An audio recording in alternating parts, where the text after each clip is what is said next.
Hey guys, and today we're going to be doing a different sort of video. Today we are going to be ranking the best midfield of the remaining teams in the AFL Finals of the 2020 season. Here we are, the remaining midfields of the 2020 season. What midfield is the best? Will they fit into the elite category, the contenders? Will they be average, poor, or would they be yikes? I don't think a midfield is going to make the top 8 and be yikes. Anyway guys, we're going to start off with the Geelong Cats. Their midfield: Joel Selwood, Mitch Duncan, Menegola, Dangerfield, Parfitt, Jack Stephen. Their midfield is something to behold. It's nothing short of contender or elite. I'm going to put them in elite for now, due to them at their best with Joel Selwood. Oh, I forgot Gary Ablett as well. Gary Ablett, Joel Selwood, Paddy Dangerfield, Mitch Duncan at their best. That is an elite midfield, and that's difficult to stop.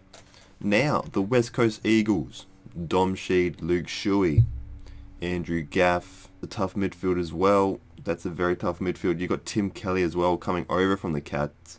I reckon the Eagles have a good midfield. I don't think it's up to scratch with Geelong. I will put them in contenders though. They are a top 4 team. No, they're 5th. They finished 5th this season, but they have had some injuries to that midfield at the moment. Luke Shuey, Andrew Gaff, Tim Kelly. That's a team you want to build around. But now, the Western Bulldogs. This is 100% an elite midfield. Jack McRae, Bontempelli, Josh Dunkley, the rising Bailey Smith, Basilinka. Then you got Lipinski, Liberatore, all those coming through the midfield guts as well. It's just that they're an elite midfield, 100%, 100%. Which is, they're going to make it interesting. If their mid is firing on all cylinders, they could shake up the competition like no other team could. Their midfield is prolific. But now we got Port Adelaide. They finished on top of the ladder for a reason. Their midfield is very strong, with the likes of Travis Boak, who could win the Brownlow this year. They got Tom Rockcliffe in there, Sam Powell-Pepper, Ollie Wines. Even they got Robbie Gray going in there for an influx of times, influx of moments, influx of life. It's tough. It's tough. They even got Connor Rosie going through there as well. Do I put them above the Eagles though? No, I don't. I don't put them above the Eagles. I put them in contender with the Eagles. Only due to some games I watch Port Adelaide do get beaten around the ball. I remember watching that Western Bulldogs versus Port Adelaide game not that long ago. Western Bulldogs won like the first 12 or something clearances against Port Adelaide, which is why I have them in the tier below them. Colliwood Magpies. This is another great midfield. They got Sidebottom, Pendlebury, Treloar, Taylor Adams. Then you got Levi Greenwood coming through. You got Dacos coming through as well. You got Jamie Elliott, who's getting more midfield time now. You even got Jack Cripps coming in a little bit. Are they elite though? Are they in the elite category? You even got DeGoey coming in as well through that midfield. Plays more forward now, but you know what? I think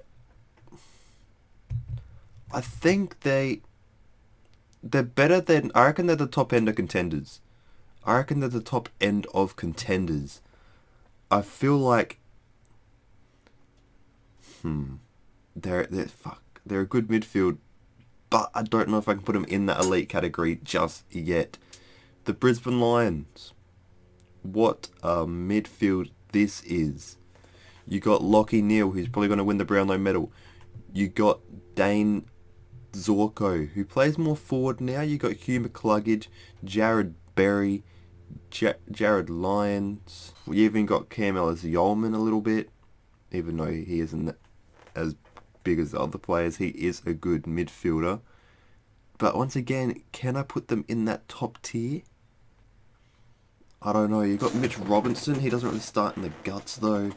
It's mostly Jared Lyons, Jared Berry, Lockie Neal.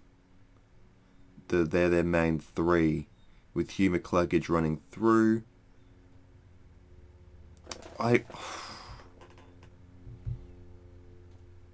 No, I'm going to put them in contenders as well.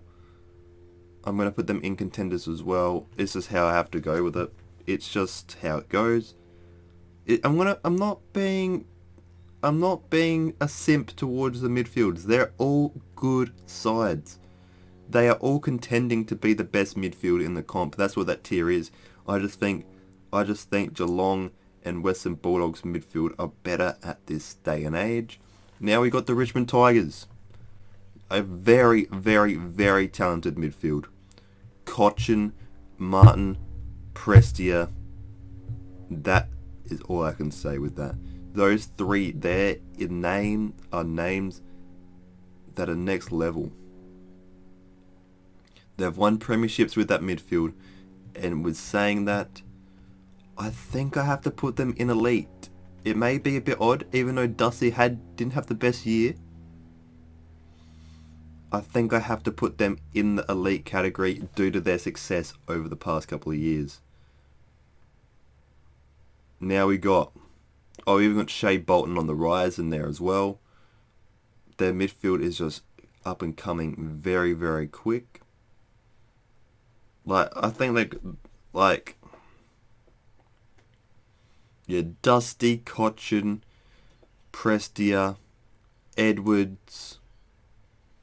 It's too good when it's firing on all cylinders. But now we got the most difficult one in my opinion. Do they have an average list, an average midfield? The St Kilda Saints. Jack Steele is instrumental. But Dan Hanbury, Seb Ross, Bradley Hill going in the midfield a little bit. Jack Billings, does he even go through the midfield at all? I don't know. I don't know if I can put them in the contenders with the rest. I want to, but at the same time, I feel like they have the lesser tier midfield of all the others. There's no knock on them, but it's just how I feel. St Kilda, they have an average midfield with Jack Steele carrying the load, but they have a very talented team all round. If you guys liked this tier maker, be sure to let me know. I can do a forward and defender one, also with the best ruck, before we get into the final series for the 2020 season. Do you agree with my picks? Or do you disagree? Comment down in the comment section below your tips, your picks for the best midfield in the comp. Right now I have Geelong Cats as the best midfield, with Bulldogs and Tigers shortly behind. Then we got Collingwood, Eagles, Port Adelaide, Brisbane, with St Kilda a tier below them. Anyway guys, see you later. Pulling out the coupe at the lot.